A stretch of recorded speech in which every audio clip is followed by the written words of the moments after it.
Shoot. What is up, guys? We are live here on the Lean and Mean Academy. Again, welcome back to the channel.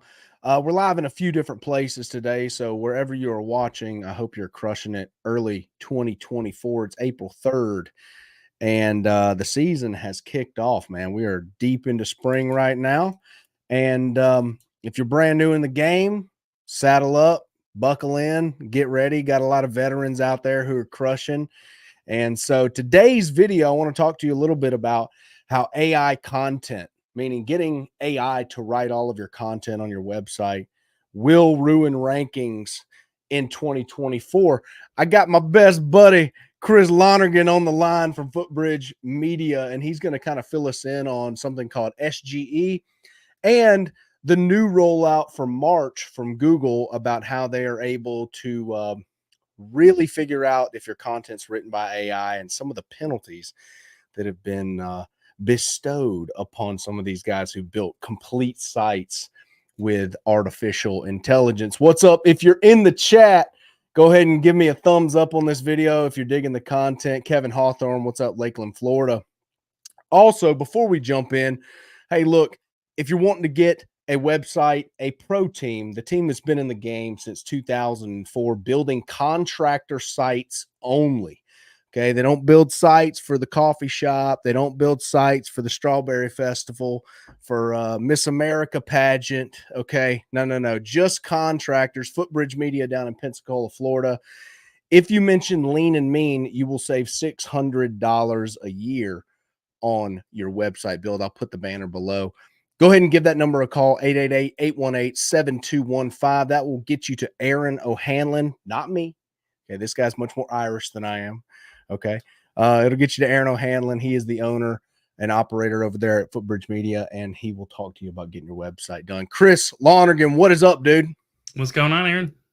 Man, I'm great, man. Just smoking cigars, working, drinking some Monster Energy over here, talking to you, bro. Hey, the day can't get much better.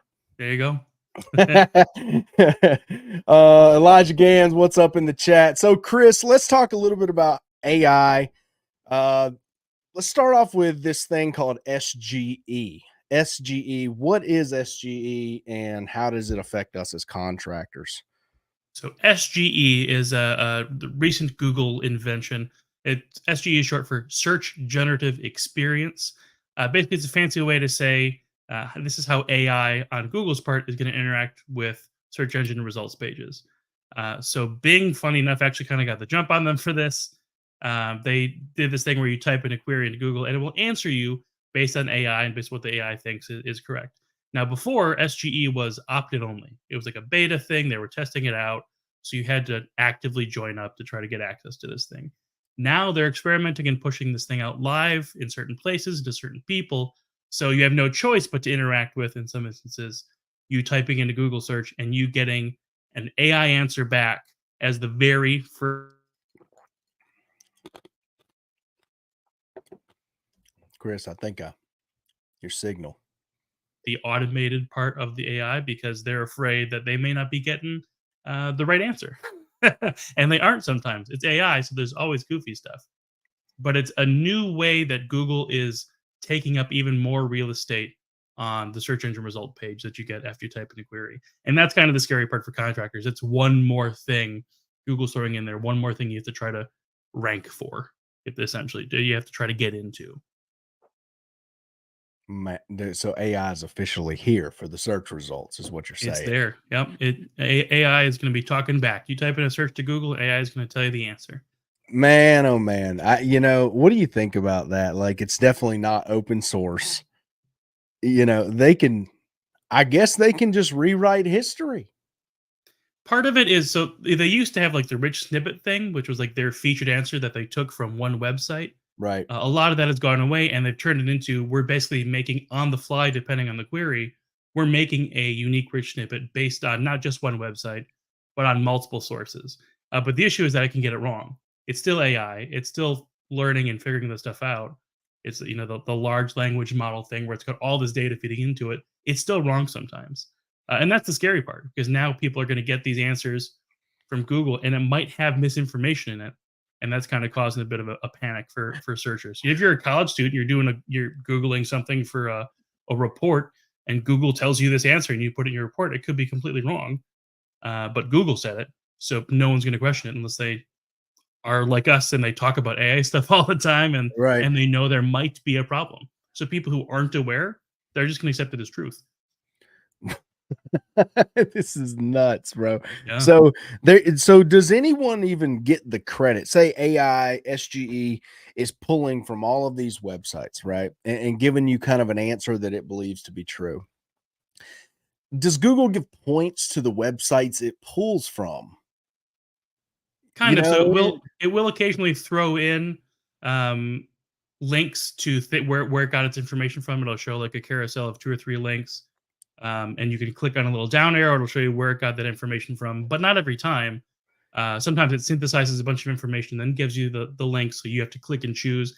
The idea being, yeah, there's some transparency in what might be correct, but also if they're citing something that's incorrect, they may not know that. mm. If there's AI junk that's ranking well, and the other AI is looking at that AI and saying, "Oh yes, this AI is correct," then that's where the problem comes. This is a mess. Yeah. This is the beginning of a mess. I've called it first. Not really. There's a bunch of videos about it, but this is just wild because there's nothing to really how do I say this, check the AI, right? Everybody just lost out on rich snippets. All right.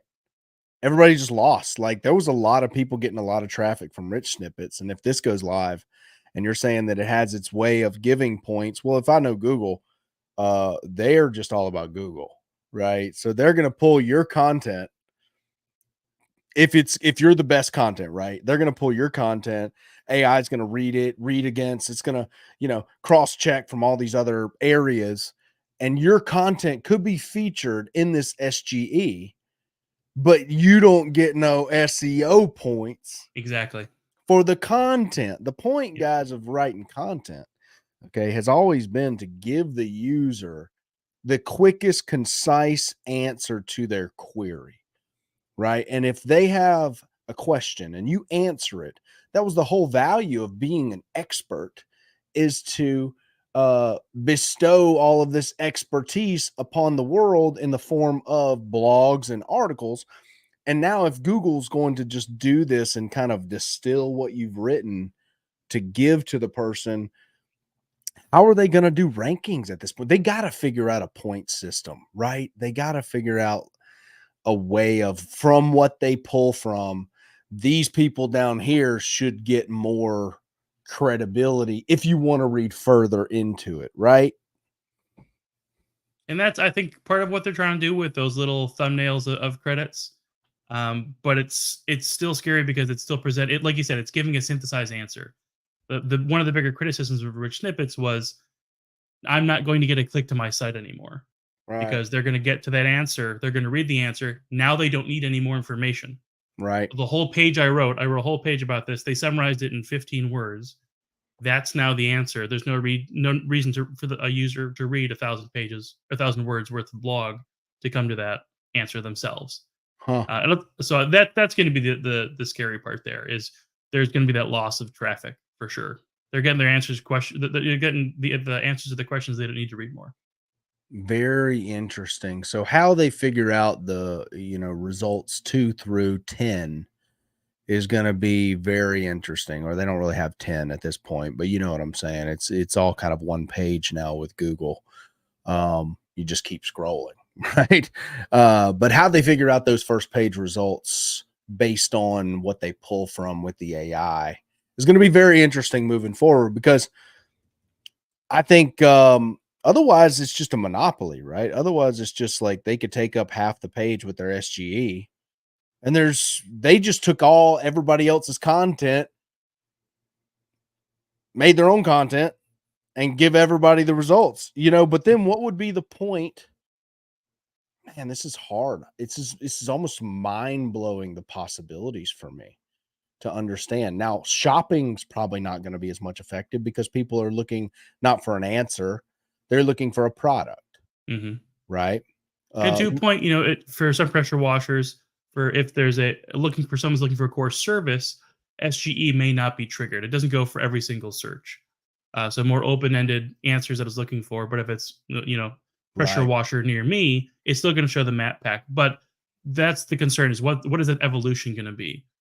It eventually will probably get to the point where you may type in "find me the best pressure washer," and then it's going to come up with a result saying, "From our maps, we recommend this person because they're close to you. I could tell right now, and they have this many reviews, and these people said this thing. Your query is about house washing. Well, 75% of the reviews say house washing. So I think, there are going to be ways for contractors to capitalize on it, but it's the journey for how we get there to the point where contractor can still get credit for their worth, like you said. I think that's the question: is how it's ultimately going to trickle down into a link and a click for a contractor. So my brain's working now. So is there an opportunity for a company, and I'm running off of my boy Matt talking about data licensing.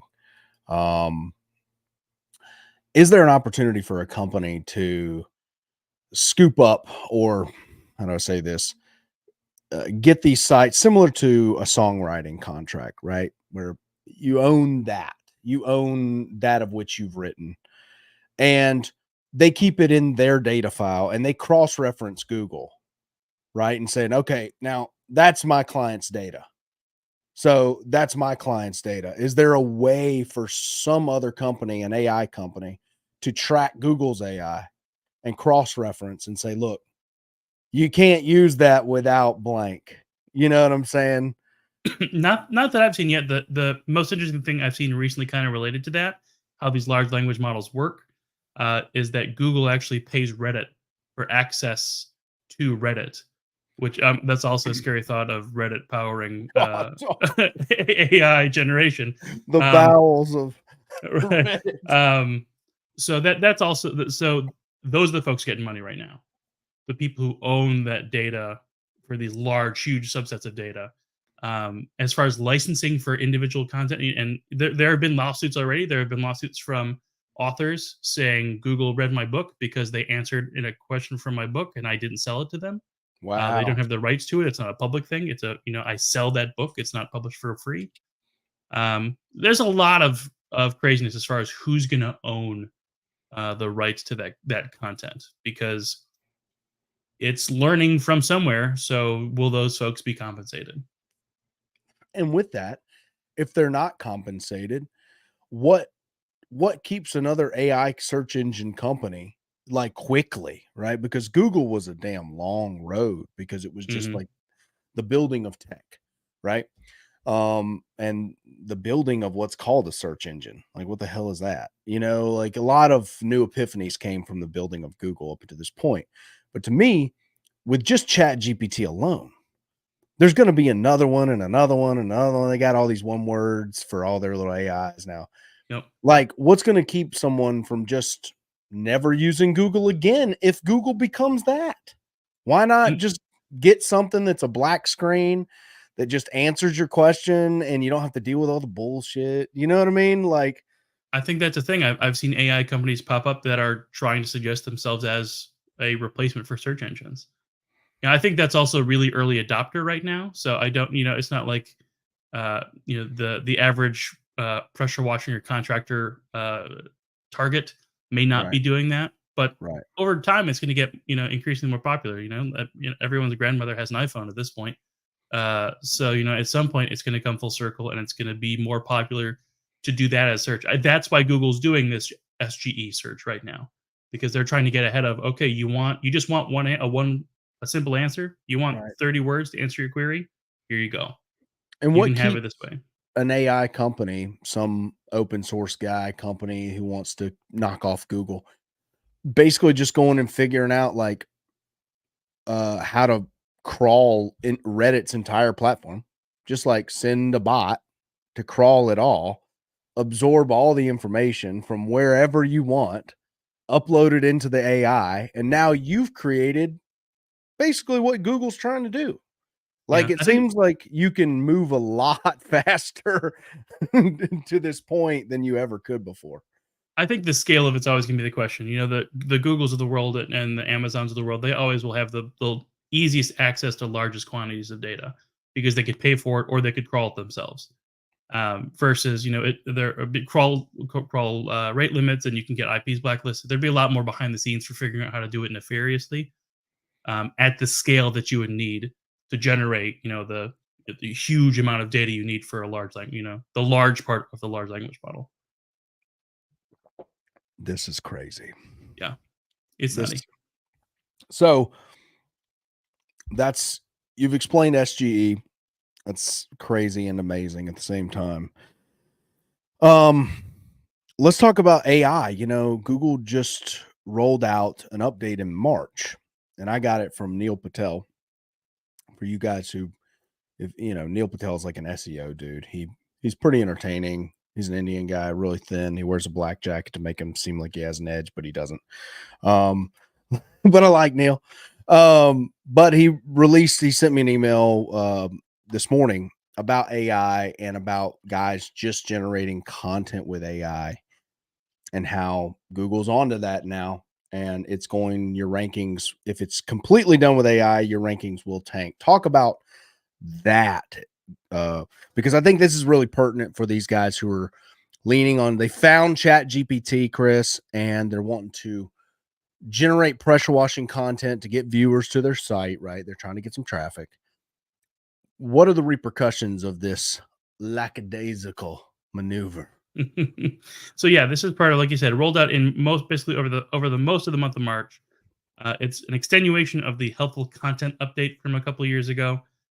Basically, it is penalizing folks who use AI only when writing. So the tagline here, the thing that's important to know, is there is a specific type of spam abuse they've added to a new spam policy called scaled content abuse. So that's the issue there, and the words directed from them are it explicitly states that automated or human content is problematic spam when it doesn't quote add value to users. So the issue here is when people have generated entire websites with thousands and thousands of pages that only uses AI and is written for search engines first. It's not written at all for people. So it's junk. When you get to it, a human gets to it and they can tell this is not good content. Right. But search engines have a hard time figuring that out until now. This last update that went through heavily penalized and knocked out entire sites. It deranked and de-indexed entire sites who were prepared with AI only content. Again, everything that was written search engine first only. So that's the differentiation there. Is those folks that are getting punished right now, and this is still rolling out. Still something that people are still feeling. I should say the updates finished rolling out, but we're seeing more repercussions from all these sites for people who used AI only. So the issue here is don't make junk. You can use AI. You can certainly use it. Google's never said they've actually modified their language to take out exclusionary language. They used to say you can't use AI, and now they're saying AI is okay if it's done properly. I think Search Engine Journal or Search Engine Land did a cool article about uh, AI influenced content with these bigger companies who are writing blogs using AI and indicating as such, but saying this was AI written and human edited. The idea being there, take the AI content. It's a great jumping off point. Take it, make sure it's correct, fact check it, make sure it is demonstrating the things that you need to demonstrate. You're hitting the right points, but make sure it also sounds good, tweak it, update it, rewrite some parts in your own voice. So you're not just regurgitating AI. That's where the problem comes with folks using AI. And I've seen contractors do it where they say, hey, put up this blog post and we get it. And it's just, I've read so much of this content now that I can look at it and go, this was written by ChatGPT. And we know it's not gonna help. Mm-hmm. It's got to be updated. It's got to be cleaned up, and it's got to be made for you. It's got to have that value to users at the end Right. of the day. Because right now, especially with SGE, you know, there are a million websites that could say exactly the same thing. How Right. is Google going to figure out which repetition of the same exact thing is most correct? I And love the one that. that's most correct is going to be the one that is most authentic. And it's still hard for AI, as much as we're talking about AI and how crazy and in depth it is. It's hard for AI to figure out that human touch of this word goes here, and then that makes more sense. This feels like a sentence. This feels like how you communicate this thing. So that's the difference there, is that human touch, the human edit to that AI generated content. is what saves you from the scaled content abuse. It's what saves you from having junk that's repetitious to something someone actually might want to read. So are you saying that maybe a misplaced period here and there might trigger the human element to the AI? Yeah, I've seen things where there's a typo in there. I wonder if that was on purpose. You know what I mean? Little typo. Little type AI doesn't make typos. So it's very interesting. Like you went from a place, at least in like correspondence, where handwritten letters were the thing and before the internet. A handwritten letter was the thing. And everybody was like, oh, whatever. They sent me a letter. Who cares? They get a bunch of junk mail and letters. And then we went to email, right? Where people only sent email, 90s, 2000s, email. Now when you get a handwritten letter, bro, that's you gonna read that like it sticks out, right? Yep. So it's a similar paradigm, similar thought where we went, uh, just handwriting our content, right? And now you got AI that can write the content really well, and it's only going to get better and better and better. Is there some value in having one or two typos now? That human element in the content. I don't know, guys. Hey, Chris, what do you think about that? Is that valuable? I think that if it ends up being that way, I think you'll see a lot of typos on the internet. I think people will figure that part out. I don't know if that will necessarily be the silver bullet, No, but not the I, silver I bullet. think it'll be I think it'll be an interesting. People always figure out how to play the system, how to game the system, and I think that'd be an interesting experiment to try out. Because it won't, if the article sucks, the article sucks. But Exactly. Yeah. like you see what I'm saying? But maybe a little peppering, a little salting of the article, if you will, sporadically, not too much, just to give the AI crawl bots a signal that this is human written, Give them a little curveball. a little curveball. They say, "Damn, all right, this ain't from Chat GPT, boys. This is somebody type this one right here because that period's in the wrong spot and that is not capitalized." The gamification of information is going to be very interesting as far as you know how Google's going to rank people. Do you ever think, with all of this rolling out, okay, where they can pull from anybody's sites, Chris, and we'll get off at this one. This is my big question. I'll tell you what I think, and then I want you to tell me what you think. I think local map driven search, proximity based, is in 2024, 2025, 2026. Okay. AI is cranking at that point. I think that's going to be a major factor. I think they might even do away with some of the search results. Like, what's the point of having some of these things? But I think they can have the site power up that GMB or that GPB or whatever. But it's like reviews, right? How is this going to work if information is just technically all Google's now? I think the interesting thing that's going to come of that is I agree. I think local map and local search is going to be a huge component of that. I think that's where a lot of folks are going to see continued success in home search. Business. I'll finish that sentence for you, Chris. I just lost you. Home service business. And you can figure out, you can get, if you do a search, it'll say it for house washing, for example, and you'll see some reviews pop up, and this review mentions house washing. You'll already see that stuff kind of come up now. Now we're going to do that at scale. And now it's going to be, hey, I need house washing service. Well, great. Well, here are these local contractors. This local contractor's website says it. And this most recent review from a person who's in your specific area says they did house washing and they gave them 5 stars. So maybe this is a good client, a good candidate for you. This is I the kind of policing that of reviews that of huge 2020 now. networking of data is going to make that even more finite with balancing privacy and and delivering content. We'll see where that goes too. That's a whole other conversation. But I think that there's going to be a huge win for local. Absolutely, I think it's going to be hard to fake that part of search. Will they take away other search components? That would be an interesting. I mean, it's been the top 10 links for a long time, but the map pack used to be a 5 pack. Yeah. Only a couple years ago, it was a 5-pack, and now we're at a 3-pack. So and they did that because they needed more room for other stuff. Yeah. So if SGE is going to be on every single search at the very top, what's going to get trimmed? What's going to get pushed out of the way? We've already seen that rich snippets are basically going. Rich snippets are going to be replaced by SGE essentially. I've seen a lot of chatter about how some specific schema stuff isn't even worth it anymore because Google's figuring out how to better crawl things, which I have mixed emotions on.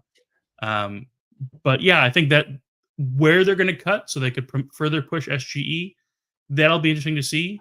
I'm also interested to see when they're going to go just full bore and just put it in everyone's faces.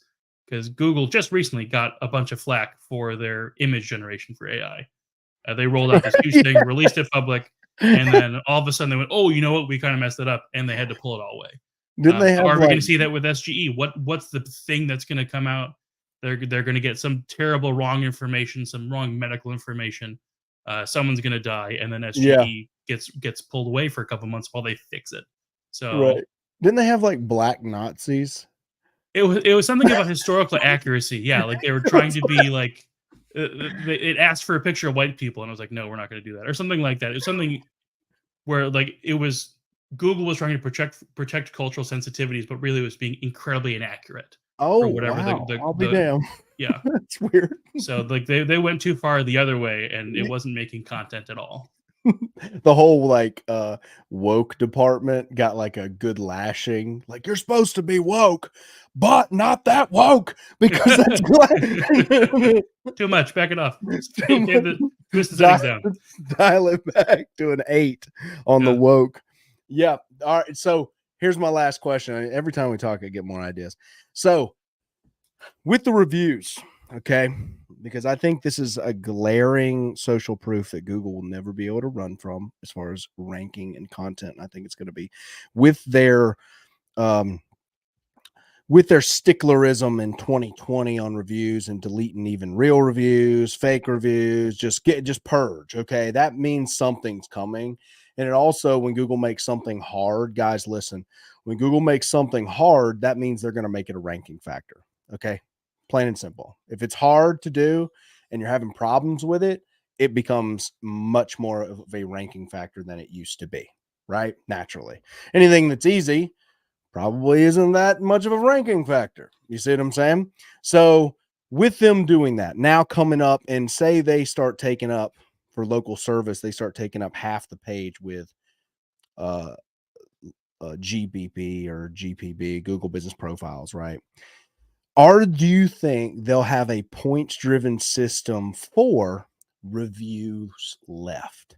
Meaning, your mom leaving you a review is not going to be the same value for ranking as a real customer. Now, how would they know that? Well, they know that you've logged into the Wi-Fi at your mom's house multiple times. They also know that you stayed 3 days down there during the holiday. See, they know, the algorithm knows this. And so it says, okay, this seems a little bullshit. All right. Now he only went to this place for this customer's review. He was there for 4 hours and then he hasn't been back in a certain period of time. Therefore, this 5-star is worth more than this 5-star because this is your mama. And they already know who your mom is anyway, dude. It's like, Facebook, all this stuff, who you corresponding with on Facebook, who, you know what I mean? Proximity, where should say you were located, like all that information's out there. Do you think they'll go to some way of giving points or more value to ranking per different type of review? It's an interesting idea because I mean, there's like you said, there's been over the last, especially over the last year and a half, 2 years, there's been a huge push for Google to clean up spammy Google reviews, and they're getting really good at figuring out through automated practices and through manual practices of identifying people who resell reviews. They're getting really good at figuring out how to quash the bad reviews. The idea of ranking reviews based on the quality of the person. I could see that because Google already understands who a local guide is, someone who's already actively participating in the Google Maps structure a lot. They're leaving reviews, they're doing pictures, they're answering questions. Kind of like how Wikipedia's got a similar thing where you can't go in and just add a page. Joe Schmo off the street can't just add a page. But if you're an editor and you've edited lots and lots and lots of pages, you have more credibility to Wikipedia, so you can add an entry. I'd be interested to see how that would go. And as they get more and more data on people, I could see that becoming more and more of a thing. Is this is a more reputable review, Right. uh, and maybe the one from your mom because it's the only review she's ever left, and it's the same last name as is the name in the business. Um, when it's the Palazzio's pressure washing and Miss Palazzo leaves you a review, that might be a little sus. Um, That's I good. can see some sort of weighting of reviews that way. At least, local guides I think are a quick answer to that because Sure. it's hard to fake local guide status when you see these spammy reviews, you don't see local guide status. They've Right. left one review for a client in Kansas, and then they left another review for a car wash place in Detroit, and they Mm. left another review for a pizza place in Brooklyn.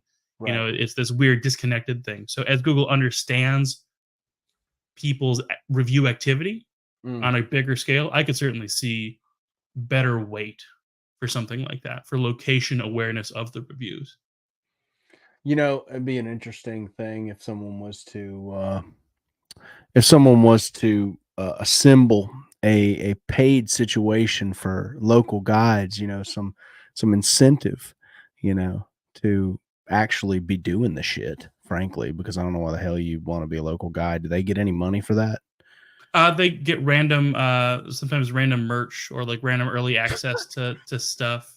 Here, you throw Um, this away. here's a sticker. Thanks. I mean, if it was me, I would assemble an army of local guides because they're trusted. And then I would pay them. Uh, they could just opt in today and say, "Hey, I want to leave another review today." Cool. It's $10. Boom, boom. They get paid $10. They leave another review today. See, like Google has a way they trust the local guides, right? They trust them because they left a lot of reviews. They've left well worded reviews and probably got likes on the reviews. They get bumps on the reviews, and that bumps up your little filler bar, which makes you another level at the end of the day. Once you fill it up, you get bumped up and a congratulations. But see, Google ain't paying nobody to be a local guide. So their allegiance, Aunt Rita's allegiance, she doesn't know why she's a local guide. She's just a little mouthy, and she likes to leave reviews about how the artichokes were not good in the dip at the local Chili's. So if there happens to be a area where all the Aunt Ritas of the world can come and just get paid to leave a review on my nice little pressure washing business, I'd be interested to see how Google immediately does away with the local guide Yeah. platform next month. Local guides are now canceled. They are I you mean, know, where there's a will, there's a way. People are going to figure that game out, and they and they should, will. and Yeah, they should, because I think that is what keeps Google. They're not honest, but it keeps them a little more honest. keeps them on their Uh, toes at least. Keeps them on their toes. Absolutely, there is no rules in this game. Okay. I mean, Um, that's exactly where the helpful content update stuff. A bunch of people, a bunch of SEOs and computer programmers yep. got together and said, "Hey, there's no rule against this yet. Let's break it." And they broke the crap out of it. And then Google went, "No, no, no, no, no. Now there are rules." Yeah, no, they're having to battle with SEOs all the time. Yep. And they'll have to battle with SEOs with new AI, because eventually there will be an AI who understands the parameters of AI and what theirs is looking for. And it will write according to parameters what humanizes the content. And that's something that'd be interesting to play with because you can already, even with ChatGPT, you can feed it your own content Yeah. and then say, "Write this in my voice," and it will use your language. The if you use a lot of metaphors, it'll use that in a specific spot like you normally would in other places. Again, sometimes it gets it just plain wrong.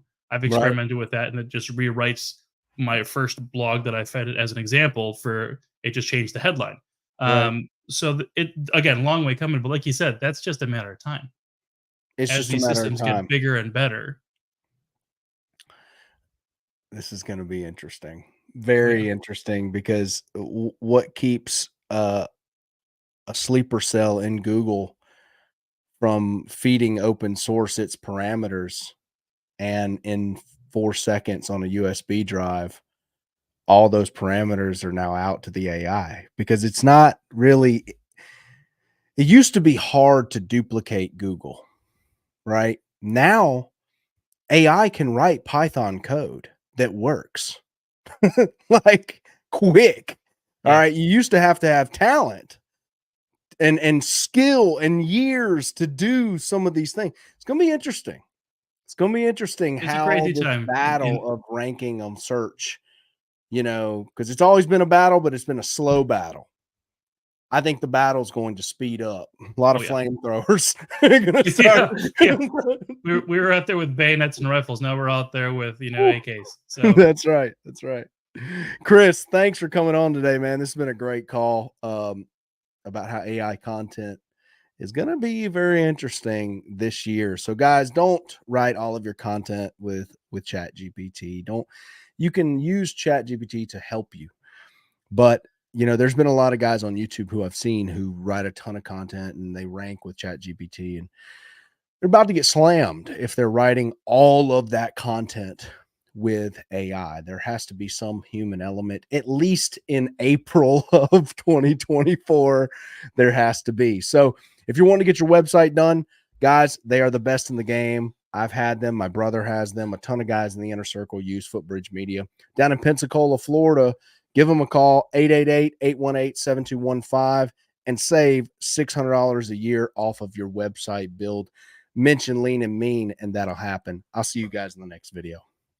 Chris, peace out, bro.